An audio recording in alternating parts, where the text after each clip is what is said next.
categoría todavía.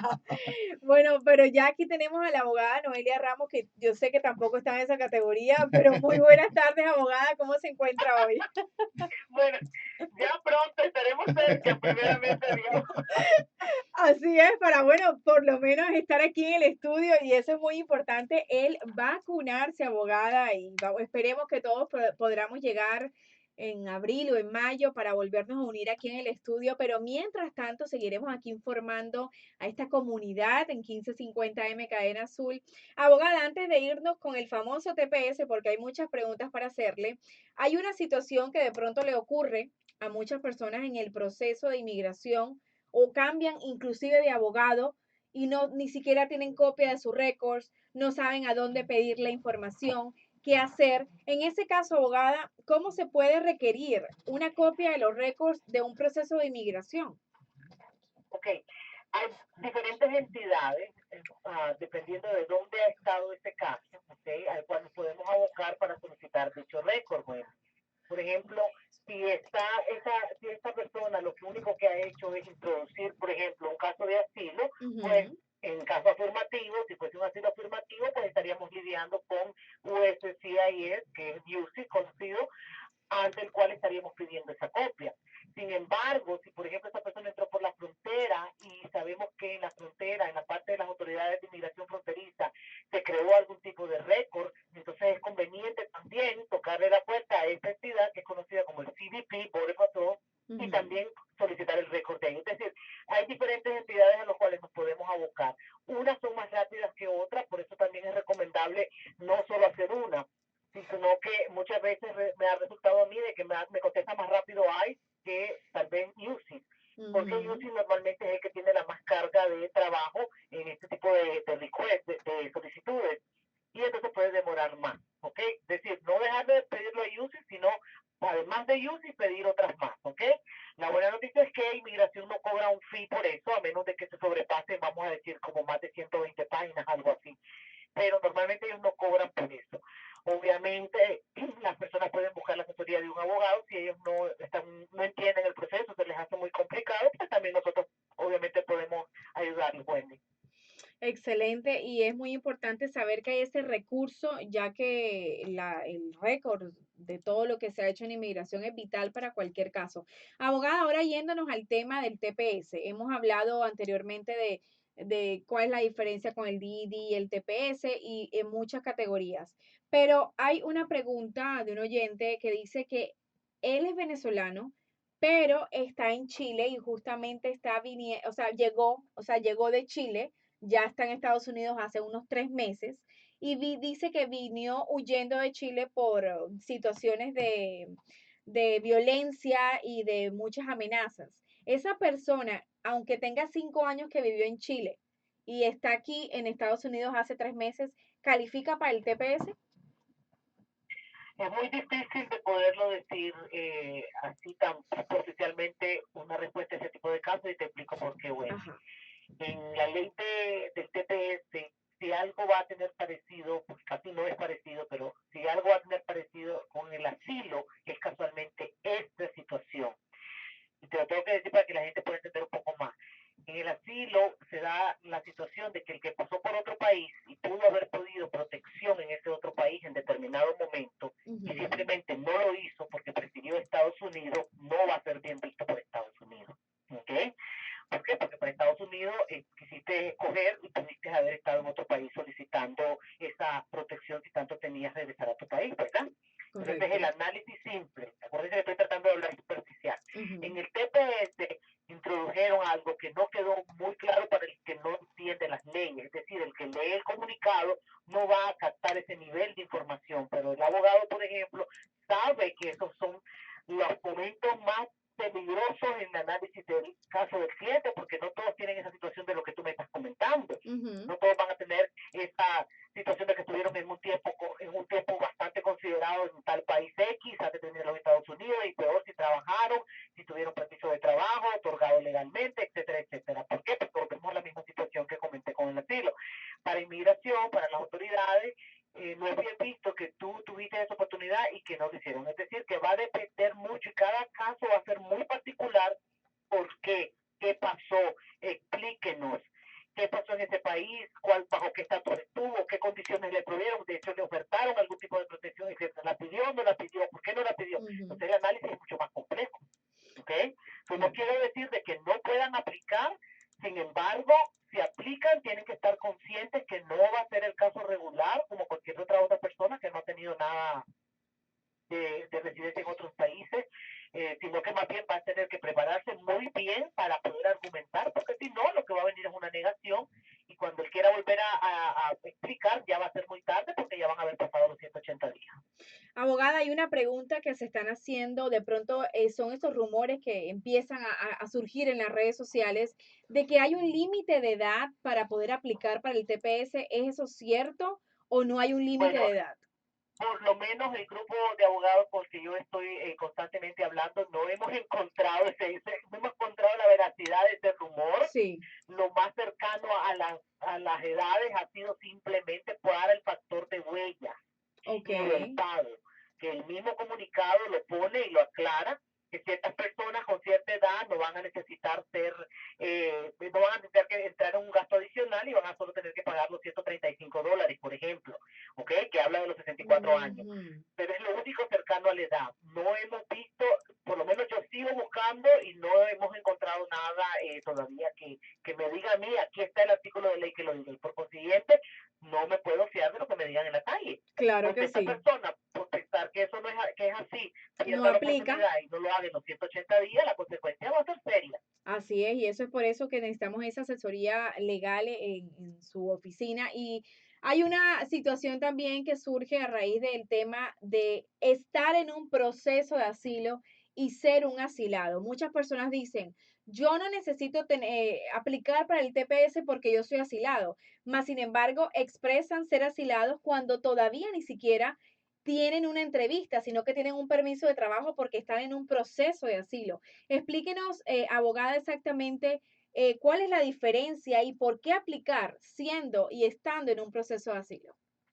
La gente siempre constantemente está mal utilizando el término de haber simplemente introducido una solicitud de asilo a Ujú, ser ya un asilado. Son dos momentos diferentes. ¿Ok? Obviamente solo el hecho de introducir un asilo, de hecho no tengo mi estatus, simplemente estoy ujú, en casi un limbo prácticamente a esperas de una decisión de ese oficial si fue afirmativo en el caso de hablar de asilo afirmativo. A diferencia del que ya se le otorga, pasó su entrevista y fue creíble y todo estuvo bien y entonces aquí está su carta de aprobación. Usted a partir de ese momento es un asilado. Son dos momentos diferentes. ¿Ok?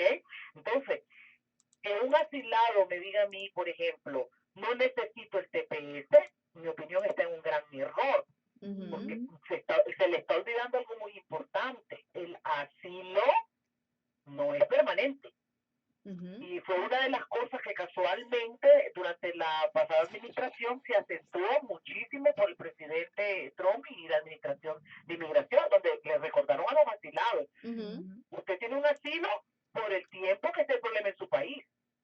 El momento que se quite, entonces usted regresa a su país y nosotros reevaluaremos su situación y procederemos si usted puede seguir en asilo o estatus o no. ¿Qué pasa? Que mientras la ley no cambie, que era lo que estaban por cambiar, que al año, perdón, uno podía aplicar a residencia, la Ujú. gente se confía y dice, bueno, como yo ya sé que en un año, estando de estatus de exilado, puedo irme a aplicar a una residencia, entonces ahí entra la tranquilidad, ¿ok? Pero si hay algo que aprendimos, los que trabajamos en el área de ley estos últimos Ujú. 4 años que pasaron fue, no, aquí no tenemos nada seguro Es decir, porque la otra ley que cambiaron, que si no es porque el juez la paró, estaríamos en tremendo problema. La otra ley que cambiaron fue casualmente eso, el hecho de que la administración pasada decía, ¿y yo por qué le tengo que dar residencia a un asilado? ¿Por qué yo a un año, de estar solamente un año, yo le voy a tener que dar residencia a un asilado? Comenzaron y cambiaron la ley. Y cuando cambiaron la ley, la nueva ley iba a ser de que cuando tocara el momento de ese año de aplicar a esa residencia, casi que prácticamente tenía que volver a probar su asilo. Si para ese momento todo seguía igual, ok, se salvaba, pero si no estaba igual, como mucha gente le pasó, ya no iba a tener nada que probar y no iba a poder defender su caso para seguir en una residencia. es decir, que muy delicado, el análisis es muy diferente, Wendy. Entonces, el TPS, si mañana a alguien le pasa algo, por alguna razón pierde el asilo, va a quedar amparado por el TPS. Exactamente, eso es Porque una... el TPS no te hace conflicto, porque tanto el TPS como el asilo son temporales. Lo que pasa es que las personas se equivocan cuando a veces le ponen en la estampita asilado indefinitivamente. Bueno, porque nadie puede saber aquí cuándo se va a arreglar la situación en Venezuela, por ejemplo. Entonces no te pueden decir, te doy el asilo hasta el 15 de noviembre, no va a pasar, ¿ok? Pero ambos son temporales en el concepto de que en el momento que tú lo tengas, simplemente tienes algo temporal, todavía tú no eres residente.